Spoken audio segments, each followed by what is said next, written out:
آج کی یہ ویڈیو انتہائی اہم اور اس میں حیران کن اور دلچسپ معلومات کے ساتھ ساتھ میں کوشش کروں گا کہ آپ کو اس ٹاپک سے متعلق تمام سوالات کے جواب مل جائے۔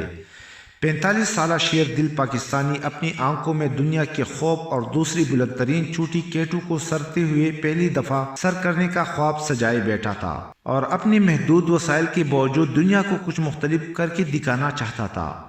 یہ مشن اتنا خطرناک تھا کہ دنیا میں 8000 میٹر کے کل 14 پہاڑوں میں سے صرف یہی چوٹی سردیوں میں سر کرنے والی رہ گئی تھی اور کسی کی آج تک جرت نہیں ہوئی تھی کہ اس کو سر کرنے کی، جبکہ دنیا کی بلند ترین چوٹی ماؤنٹ ایورسٹ جو ہے 38 سال پہلے سردیوں کے اندر اس کو کسی نے سرنگو کر لیا تھا۔ یہ شخص کردو کی غریب گھرانے سے تعلق رکھتا تھا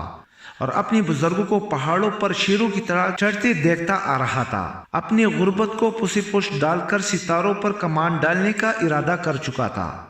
اور اس نے اپنی مالی حالات اور حکومت کی بے حسی کو بھی کبھی عزائم کی رکاوٹ نہیں بننے دیا، اور یہی وجہ تھی کہ وہ دنیا کے 14 بلند ترین چوٹیوں میں سے 8 سر کر چکا تھا۔ اس وقت دنیا کی سب سے خطرناک چوٹی نانگا پربت سب سے پہلے سردیوں میں سر کرنے کا ریکارڈ بنایا۔ وہ پہلا پاکستانی تھا جس نے ماؤنٹ ایورسٹ سردیوں میں سر کیا۔ یہ پاکستانی جو 2004 میں K2 کو پہلی دفعہ سر کرنے کے بعد اسے اپنی قید کی مولی سمجھتا تھا اور بحیثیت کوپیما کئی گنا زیادہ وزن کے ساتھ چلتا تھا،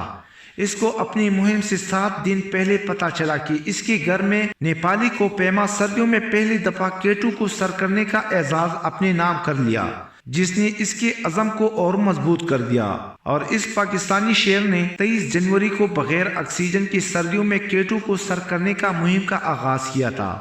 تاکہ ایک نیا عالمی ریکارڈ بن سکے،